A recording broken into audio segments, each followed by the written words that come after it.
पहले आपने क्रिटिसाइज किया था इमीडिएट हमले के बाद, लेकिन अब आपने कहा है सेना को लेकर भारत सरकार के सामर्थ्य को लेकर, उस पर क्या कहना चाहते हैं बदलाव को? मुझे आपका प्रश्न समझा सर, नहीं। पहले जब हमला हुआ तब आपने क्रिटिसाइज किया था सुरक्षा को लेकर, अभी भी कर रहा हूँ। आज का जो सामना संपादित किया वहाँ पर सेना पर आपने भरोसा दिखाया है, सरकार को भी सेना पर, भारतीय सेना पर भरोसा दिखाना ही चाहिए।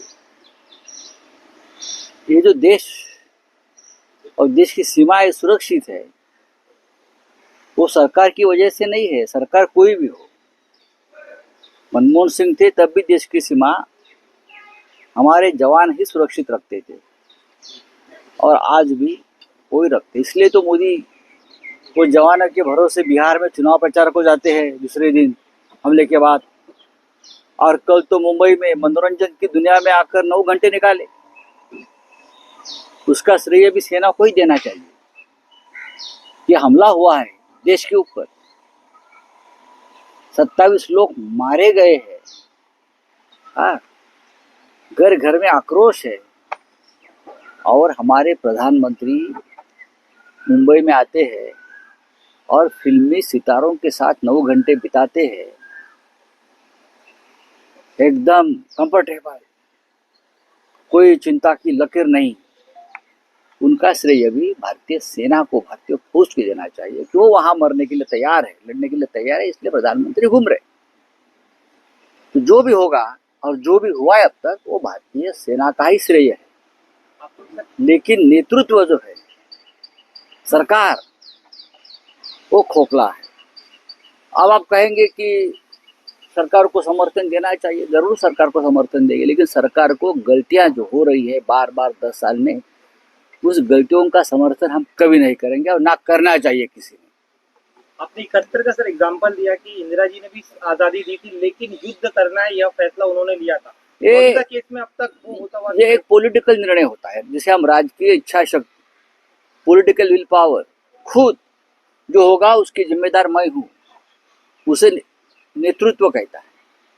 तुम देखो, तुमको पूरा मैंने फ्रीडम दिया है, आप लड़ो, हम कपड़े संभालेंगे, श्रेय मैं लूंगा। गड़बड़ हो गई तो आपने किया, मैंने आपको आपके भरोसे किया था। इसे राजकीय नेतृत्व, पॉलिटिकल लीडरशिप नहीं कहते। इंदिरा गांधी एक ऐसी, हमने देखा है इंदिरा जी को, 1971 का वॉर हमने देखा है, हम युवा थे उस वक्त, हमने वो वॉर देखा है, हम इंदिरा जी से मिल चुके हैं। लीडरशिप क्या होती है वो हमने देखी। कहा ना मानिक शाह को, मुझे युद्ध चाहिए पाकिस्तान से, तुम्हारा निर्णय तुम लो। इंदिरा जी ने कहा मुझे पाकिस्तान से युद्ध चाहिए, आपकी तैयारी क्या है? आपकी तैयारी क्या, कितने दिन चाहिए आपको?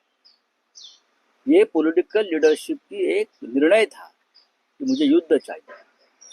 आपने देखा है पहलगांव के बाद ऐसा कुछ? हाँ, घुसकर मारने वाले कहाँ गए? ओवैसी साहब ने ये कहा है आज कि घुसकर मारने की बात हो गई थी, आप घुसकर मारो मत, घुसो और वहां ही बैठो।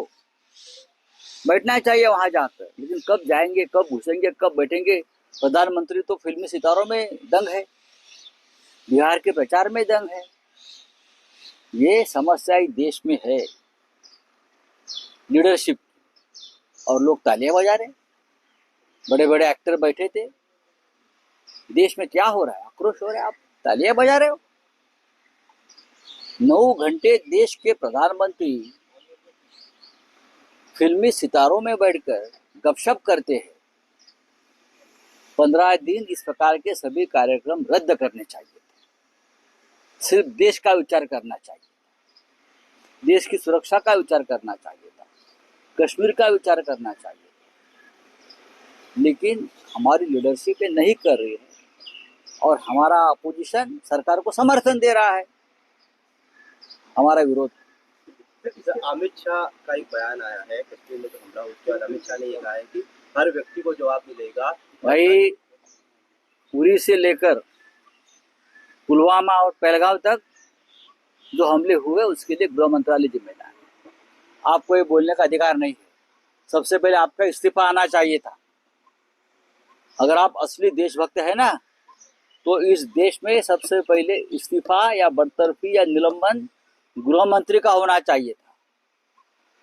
अभी तो आप बोलेंगे उसको जवाब देंगे, उसको जवाब देंगे, जवाब तो हमारी फौज देगी।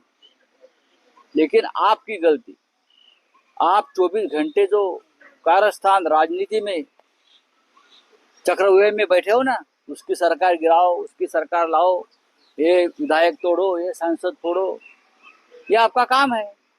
तो आप जिम्मेदार है। जो पुलवामा में हुआ, जो पहलगांव में हुआ, जो उरी में हुआ, उसके लिए देश के गृह मंत्री जिम्मेदार है। ये अपोजिशन को समझना चाहिए। क्या समर्थन दे रहे अपोजिशन? समर्थन दीजिए सरकार को, लेकिन सबसे पहले गृह मंत्री का इस्तीफा मांगो। सर इसके अलावा क्या शिवराज पाटिल का इस्तीफा मांगा था ना? दिया ना? किसने मांगा था इस्तीफा? बीजेपी ने मांगा था ना? तो ये कौन है? सर मराठी प्रश्न आहे की केंद्रीय गृहमंत्री हो गया। सर आपने कहा वर्षा बंगले में जानवर का सींग गड़ा हो वो सकता है। कल मैंने बात किया, अभी नई बात नहीं होगी उसके ऊपर। राऊत साहेब, मराठी बोला. प्रश्न आहे की केंद्रीय गृहमंत्री अमित शहा असं म्हणतात की चुन चुन के मारेंगे, एकाही दहशतवाद्याला अहो, ते सोडणार किती वेळा बोलणार? सगळ्यात पहिला त्यांनी गृहमंत्र्यांनी राजीनामा द्यायला पाहिजे. चुन चुनकर मारेंगे हे प्रत्येक वेळेला बोलतात. काँग्रेसच्या काळात सुद्धा गृहमंत्री हेच बोलत होते आणि आताही तुम्ही तेच बोलतायत. भारतीय जनता पक्ष आणि जनता पक्षाचे मंत्री ही काँग्रेस पक्षाची भ्रष्ट नक्कल आहे. कार्बन कॉपी नाही, भ्रष्ट नक्कल आहे. अमित शहा म्हणतात की चुन चुन कर मारेंगे, एक को भी नाही छोडेंगे. मुळात जे घडले त्याला जबाबदार गृहमंत्री आहे. जो प्रकार घडलेला आहे पेलगावला, 27 लोक निरपराध मारले गेले, ती जबाबदारी घेऊन अमित शहानी राजीनामा द्यायला पाहिजे. ते राजीनामा